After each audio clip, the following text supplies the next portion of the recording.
Hello and welcome to TradeFlow Television, bringing you valuable analysis and actionable intelligence through the global commodity markets.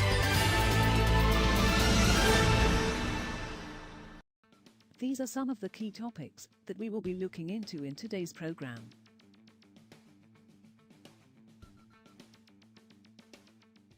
First, let's take a look at the overnight headlines which are impacting the commodity markets.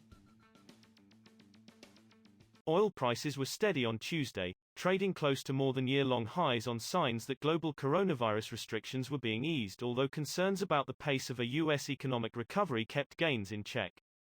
Brent crude was up 7 cents, or 0.1%, at $65.31 a barrel by 15:05 GMT, still close to its highest levels since January 2020. U.S. crude fell 14 cents, or 0.2%, to $61.56 a barrel.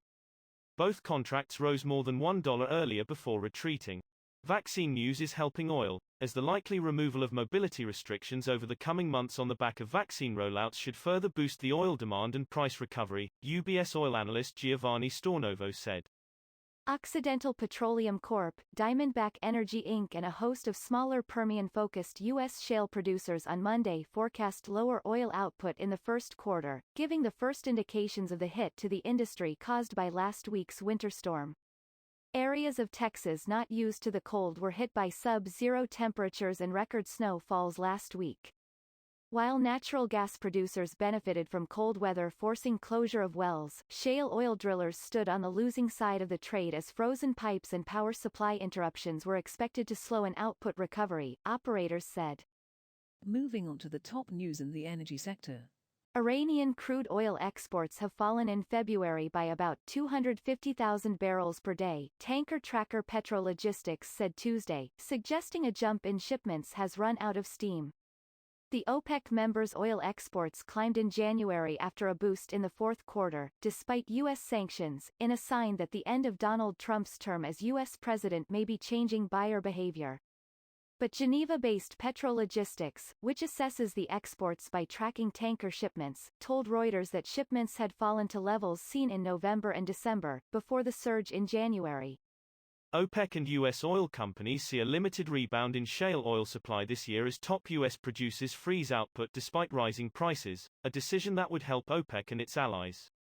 OPEC this month cut its 2021 forecast for U.S. tight crude, another term for shale, and expects production to decline by 140,000 barrels per day, BPD, to 7.16 million barrels of oil per day. The U.S. government expects shale output in March to fall about 78,000 barrels of oil per day to 7.5 million barrels of oil per day and also sees an annual drop. The OPEC forecast preceded the freezing weather in Texas, home to 40% of U.S. output, that has shut wells and curbed demand by regional oil refineries. Next, we have the top news in metal markets.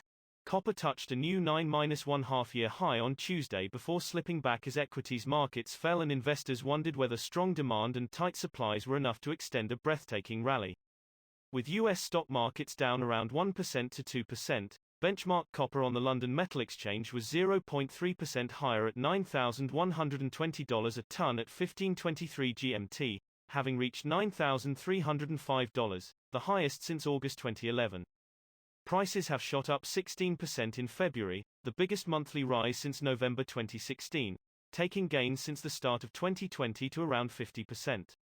London Metal Exchange (LME) reform proposals came under fire from Germany's influential VDM Metals Association on Tuesday, with the influential body denouncing plans to abolish open outcry trading and change how clearing margins are set. The association said that an end to open outcry trading will damage liquidity, while the proposed change to the way clearing margins are set for LME members could restrain credit access for physical market participants.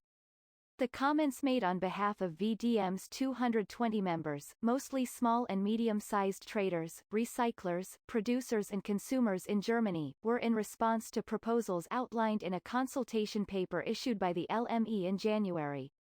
We will now look at the top news in the agricultural sector. Showers on Argentina's Pampas grains belt in recent weeks have helped make up for the dryness that parched soy and corn crops from the middle of last year, weather experts said on Monday. Farmers are now hoping for enough rain to boost yields after the country's two main cash crops were hit by an unusual lack of precipitation before a resurgence of wet weather in January. Showers during the last fortnight of January and all of February reversed a situation that could have been dramatic if it had not rained, said Pablo Adriani of consultancy Pablo Adriani and Associates. That is all for today's news on the commodity market. Stay tuned to TradeFlow TV as we continue to provide you with more updates. You can also follow us on Twitter at TradeFlow TV1, which allows you to watch our program on your mobile device or desktop.